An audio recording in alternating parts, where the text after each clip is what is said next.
Hey guys, welcome back to my YouTube channel. और आज हम गेट 2022 सिविल इंजीनियरिंग का सिलेबस देखेंगे कि ये कैसे होता है, और हम आज इसकी स्ट्रैटेजी पे भी डिस्कस करेंगे। तो चलिए स्टार्ट करते हैं गेट 2022 को सिलेबस। सबसे पहले हम देखेंगे कि हमारा मैथमेटिक्स आता है। मैंने नीचे बुक भी मेंशन करी हुई कि आपको मैथमेटिक्स की बुक कौन सी चाहिए। यहाँ पे हायर इंजीनियरिंग मैथ है बाय BS ग्रेवाल। आप अगर सिविल इंजीनियरिंग के फाइनल ईयर में हैं या आपकी हो चुकी है तो आपको यही प्रीफर करनी चाहिए, आपको किसी और दूसरी बुक पे नहीं जाना चाहिए। जैसे मेडी जी के काफ़ी नोट्स आते हैं, वो होते तो सही है पर वो काफ़ी कंफ्यूजिंग होते हैं, आपका सिर घूम जाएगा अगर आप वो करोगे। तो चलिए स्टार्ट करते हैं। मैथ का सिलेबस तो ये है, देखिए। Partial differential equation, line linear algebra, calculus. मैं बताऊंगा कि आप इसमें से प्रोबेबिलिटी करें और पार्शियल डिफरेंशिएशन इक्वेशन करें, इसमें से ही मोस्टली क्वेश्चन आ जाते हैं। और इसमें आप लीनियर अलजेब्रा करें। चलिए चलते हैं दूसरे पे। ये है soil mechanics. Most of the question soil mechanics से ही आते हैं। लास्ट गेट के जो 3-4 पेपर रहे हैं गेट 2018 तक के, उसमें से मोस्टली क्वेश्चन अगर देखा जाए सोयल मैकेनिक्स और इरिगेशन इंजीनियरिंग और ट्रांसपोर्टेशन इंजीनियरिंग से ही आए हैं। तो चलिए स्टार्ट करते हैं सोयल मैकेनिक्स। सोयल मैकेनिक्स का सिलेबस ये रहा। और सोयल मैकेनिक्स की बुक आती है डॉक्टर KR अरोड़ा की। इसमें फाउंडेशन इंजीनियरिंग भी आपकी कवर हो जाएगी। सोयल मैकेनिक्स में मेन मेन कंसेप्ट देखते हैं क्या है। इसमें है सोयल मैकेनिक्स में आपको ज़्यादा इसमें से कुछ नहीं, परमेबिलिटी करनी पड़ेगी। और मोर सर्कल होता है एक, मोर सर्कल। इस बुक में आपको सोयल मैकेनिक्स सारे के सारे चैप्टर्स मिल जाएंगे, इजीली अवेलेबल हो जाएंगे। और फाउंडेशन इंजीनियरिंग भी आपको इस बुक में अवेलेबल हो जाएगी। फाउंडेशन इंजीनियरिंग बड़ा ही ईजी सब्जेक्ट है, अगर आप इसे पढ़ेंगे तो आपको बहुत मज़ा आने वाला है। तो subsurface investigation, drilling, bore holes, plate load test, ये सारे बड़े ही इजी कंसेप्ट हैं। अगर आप बोलेंगे कि आपको ये कहाँ से करना है तो मैं आपको लिंक भी प्रोवाइड करवा दूंगा, और उनके लेक्चर्स भी काफ़ी अच्छे हैं। चलिए अगले पे चलते हैं। अगला है फ्लूइड मैकेनिक्स। फ्लूइड मैकेनिक्स की बुक ये है RK बंसल की, और इसमें बड़े अच्छे से इन्होंने समझाया हुआ है फ्लूइड मैकेनिक्स। और प्रॉपर्टी ऑफ फ्लूइड, इसका सिलेबस देखते हैं। Property of fluid, momentum, energy, flow of pipe. Fluid mechanics एक बहुत ही इजी सब्जेक्ट है, इसको आप जितना जल्दी हो सके उतना जल्दी कवर कर सकते हैं। और इसमें से पेपर भी काफ़ी ज़्यादा नंबर का आता है। करीब करीब 8, 9, 10 नंबर का पेपर इसमें से आएगा ही आएगा गेट 2022 में। आप इस बुक को प्रीफर ज़रूर करें, आप किसी और दूसरी बुक पे बिल्कुल भी ना जाएं। आपको ये बुक सबसे सही है। और आपने सिविल इंजीनियरिंग करते हो ये बुक पढ़ी भी होगी।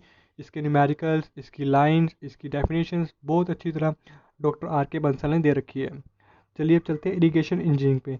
मेरा मानना है कि इरिगेशन इंजीनियरिंग की इससे अच्छी बुक कोई हो भी नहीं सकती। SK गर्ग। इसमें इरिगेशन इंजीनियरिंग से ऊपर से नीचे तक सब कुछ क्लियर दे रखा है कि इसमें इरिगेशन होती क्या है, उसके टाइप्स क्या क्या है।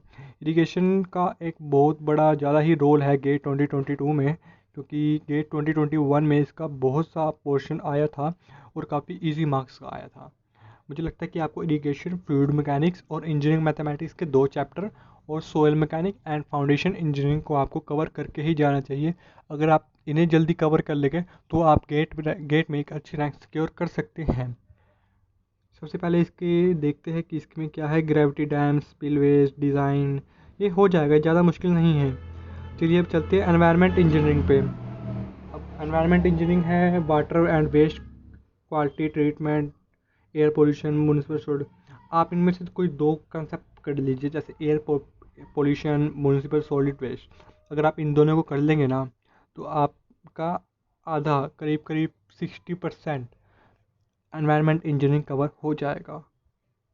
अब चलते हैं ट्रांसपोर्टेशन इंजीनियरिंग पर। ट्रांसपोर्टेशन इंजीनियरिंग की मैंने बुक भी मेंशन करी हुई है। ये हाईवे इंजीनियरिंग की बुक है। हाईवे इंजीनियरिंग और ट्रांसपोर्टेशन इंजीनियरिंग एक ही है, बस ट्रांसपोर्टेशन इंजीनियरिंग में आपका ट्रैफिक इंजीनियरिंग भी कंक्लूड होता है। इससे अच्छी बुक हाईवे इंजीनियरिंग मतलब ट्रांसपोर्टेशन इंजीनियरिंग के लिए हो भी नहीं सकती। इसमें अच्छे से दे रखा है ऑथर ने। और ट्रांसपोर्टेशन इंफ्रास्ट्रक्चर, आपका हाईवे पेमेंट की बुक, इसमें हाईवे पेमेंट इसमें अच्छे से दिखाया हुआ है कि हाईवे पेमेंट क्या होती है, बिटुमस क्या होता है, आपका लेआउट क्या होता है, रिजिड पेमेंट क्या होती है, फ्लेक्सिबल पेमेंट क्या होती है। और जहाँ तक ट्रांसपोर्टेशन इंजीनियरिंग है, ये पेपर में आने ही वाली है और अच्छे मार्क्स की आने वाली है। इसको आप बड़े ही आसानी से पास कर सकते हैं। इसमें कोई भी न्यूमेरिकल नहीं है, न्यूमेरिकल है वो बहुत ही कम है, ज़्यादातर थ्योरेटिकल सब्जेक्ट है ये। इसके बाद आ ट्रैफिक इंजीनियरिंग। ट्रैफिक इंजीनियरिंग का मतलब वही है कि आपको साइंस जो होते हैं, हम जैसे रोड्स बनाते हैं उसके साइड में साइंस लगे होते हैं कि आपको इस डायरेक्शन में मुड़ना है, यहाँ नो एंट्री है, यहाँ आप गाड़ी पार्क नहीं कर सकते। ये सब साइंस के बारे में दे रखा है कि ये कहाँ कितनी दूरी पे वो जो साइन का बोर्ड लगा होता है रोड के किनारे उसकी हाइट क्या होगी, ये सब दे रखा है। ये बड़ा ही ईजी सब्जेक्ट है। और अगले पे आते हैं जियोमेट्रिक्स इंजीनियरिंग सर्वेइंग। सर्वेइंग की बुक है एस के दुग्गल, और एस के दुग्गल की और आर के बंसल। आर के बंसल मैं इसमें मेंशन नहीं करी, sorry, BC Punia. BC Punia और एस के दुग्गल की बुक बहुत ही शानदार बुक है सर्वेइंग के लिए। सर्वेइंग भी एक इजी चैप्टर है, बस इसमें न्यूमेरिकल आपको थोड़े इरिटेट कर सकते हैं। और जहाँ तक बात रही इसके सिलेबस की, एरर एडजस्टमेंट मैप ये आप कर लेंगे, बड़ा ही बेसिक है। लेवलिंग भी आप कर ही लेंगे, ट्रावर्सिंग भी आप कर लेंगे। दिक्कत आपको आएगी कर्व बनाने में। कर्व कर्व का आप छोड़ भी सकते हैं, क्योंकि कर्व का इतना कुछ पिछले पिछले ईयर कुछ आया भी नहीं था, पिछले 2-3 साल से। अब आते हैं गेट के मेन पोर्शन पे। लास्ट टाइम गेट क्या कर रहा है कि पिछले 3-4 साल से IIT, last time IIT Bombay ने लिया था, उसने क्या किया था कि आपका DSS, engineering mechanics, solid mechanics, structure analysis, ये पार्ट आपका बहुत ही कम 5 मार्क्स का आपका ये पार्ट दिया था उन्होंने। सबसे ज़्यादा लास्ट टाइम क्वेश्चन आया था इरिगेशन इंजीनियरिंग से, ट्रांसपोर्टेशन इंजीनियरिंग से एंड सोयल मैकेनिक्स से।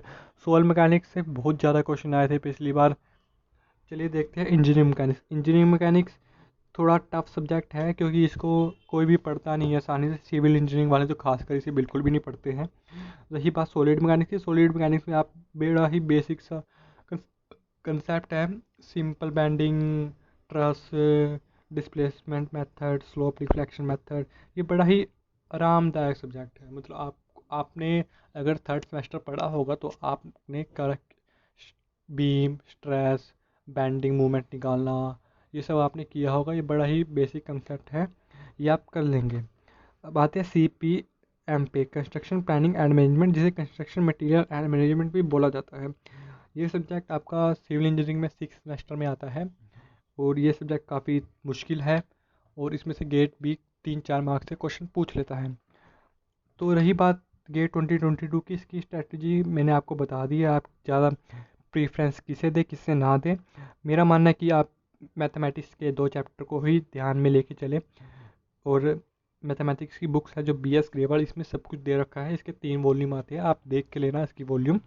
और रही बात सोल मैकेनिक्स की, ये है गेट 2022 का पूरा मास्टरमाइंड। अगर आप ये बुक कर जाते तो आपकी रैंक कोई भी नहीं रोक सकता है। फाउंडेशन इंजीनियरिंग इसमें है, सोल मैकेनिक्स इसमें बहुत ही अच्छे से दी हुई है। रही बात फ्लूइड मैकेनिक्स की, फ्लूइड मैकेनिक्स बड़ा ही छोटा कॉन्सेप्ट है, और ये 5-6 नंबर का तो आता ही आता है। अगर आप इसे कर लेते तो आपका बहुत ही बेनिफिट होने वाला है, आपकी रैंक अच्छी आएगी, आपको अच्छी जगह एडमिशन मिल सकता है। आपको PSC जॉब्स अगर लेनी है तो आपको पूरा का पूरा ये 2022 का सिलेबस रिवाइज करना पड़ेगा। इसको आपको अपनी खुद की स्ट्रैटेजी बनानी पड़ेगी। इस पर आप किसी भी पर्सन पे आप अफोर्ड नहीं कर सकते कि वो मुझे स्ट्रैटेजी बताएगा। इरिगेशन इंजीनियरिंग बहुत ही आसान सब्जेक्ट है, इसमें न्यूमेरिकल्स भी काफ़ी अच्छे अच्छे दे रखे हैं, आप इन्हें कर लेंगे। और रही बात एयर पोल्यूशन, एयर पोल्यूशन तो बच्चे बचपन से ही पढ़ते हैं, 10th क्लास से शुरू हो जाता है EVS में आना, साइंस में आना। और ट्रांसपोर्टेशन इंजीनियरिंग है बड़ा ही आसान सब्जेक्ट। हाईवे पेमेंट कैसी होती है, हमारी सड़क कैसे बनती है, सड़क पे चौड़ाई कितनी होती है, हम की क्या क्या कैरेक्टरिस्टिक्स लेके सड़क को बनाते हैं, ये बड़ा ही मज़ेदार सब्जेक्ट है गाइस। इसे आप पढ़ना, आपको बहुत मज़ा आने वाला है। ये बुक इसकी मैंने मेंशन कर दी है, ये आप ऑनलाइन भी निकलवा लेना, वरना आप मुझे कमेंट बॉक्स में मेंशन कर देना, मैं इसकी PDF आपको सेंड कर दूंगा अपने टेलीग्राम चैनल पे। Thank you gas, thank you. Okay.